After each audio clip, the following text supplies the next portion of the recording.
I'm honored right now to nominate our Council Vice President, Nancy Navarro, for a second term as Council President. I'm really happy to be doing this because I've always felt a kinship with Nancy. Maybe it's because we both started and ran nonprofit corporations and know how difficult that is. Maybe it's because we're both passionate about so many of the same issues. But I think it's probably because we're both immigrants. Yes, it's true. We both came here from a failed state, far away, a troubled land with deep civil divisions, a dysfunctional government, and a collapsing economy. Obviously, I'm referring to Missouri. Nancy graduated, if you didn't know, from the University of Missouri with a psychology degree, which helps her every day in dealing with all of us. So I want to talk, though, about Nancy's leadership in her district, in this chamber, and beyond our walls. First, we all know Nancy's widely admired by her constituents, especially in areas that have long felt like they don't get enough attention, like Glenmont and Wheaton. The Seventh State blog describes her as a fierce, relentless advocate for Wheaton who makes sure the area gets its fair share of county dollars.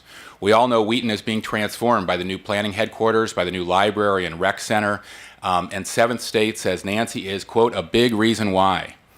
And Nancy, I want to thank you for your consistent advocacy for East County, which you represented before me in the old districts. I'm grateful I've always been able to count on your support for the BRT, for the East County Enterprise Zone, for the Maydale Nature Center, and all the improvements we've been able to bring to East County over the last 4 years.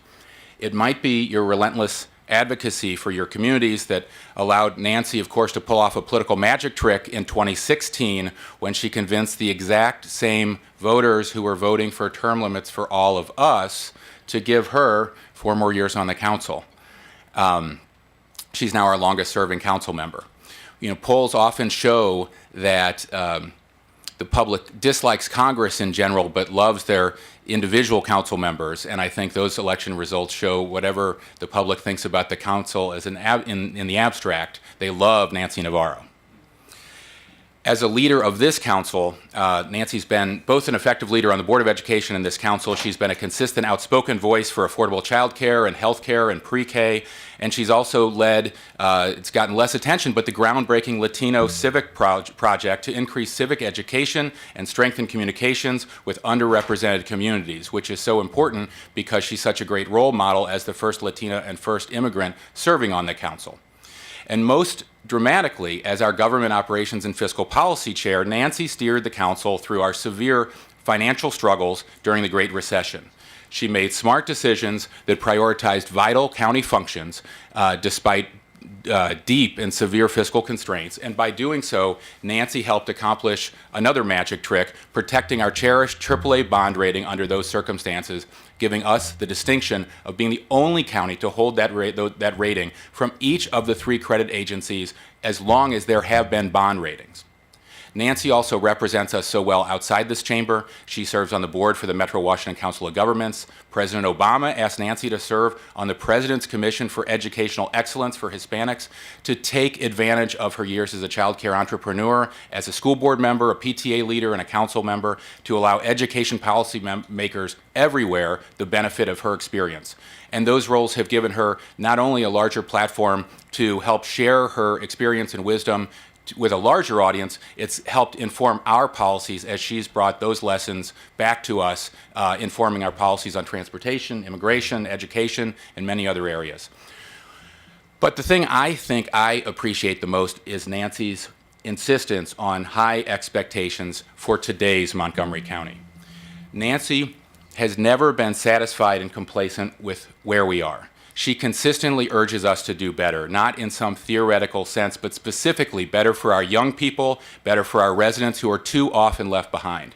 I think it's not just rooted in the optimism and hope that's a big part of her personality, but it's in the fact that she came here from somewhere else. So she's not burdened by nostalgic, sepia-filtered memories of bygone days in a simpler Montgomery County. She's never satisfied by the voices who tell us often that's just how things are here or that's how things have always been. Year after year, Nancy has fearlessly or relentlessly held up a mirror to Montgomery County and challenged us to see the county we have become rather than the one we used to be. And I love that she issues that challenge, not just because it's a truth that needs to be told, but because she knows that image, the image of today's Montgomery County, presents us not only with the right starting place for public policy making, but because it's something we should be very, very proud of. And that's not just rhetoric. She's used that image to push for and win policy changes by convincing people to embrace our new reality.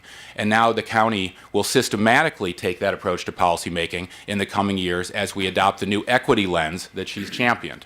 So for all those reasons, I can't think of a better council member to lead us through the next year of transition, with talk of restructuring county government, with new council members, with a new county executive, and lots of new staff members. So I look forward to seeing her back in the president's chair, and I know all of you do too. And so I enthusiastically nominate Nancy Navarro as president of the Montgomery County Council.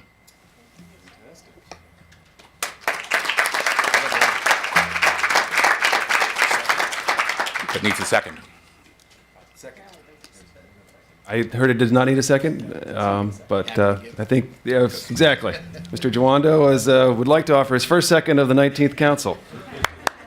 All right. Well played. Very good. We will now vote on our next council president. So this will be a show of hands. Nominations are closed. All those in favor of electing Nancy Navarro as president of the, is it president of the 19th Council, or it's president for the first year of the 19th Council? Thank you very much. Show of hands. And that is unanimous.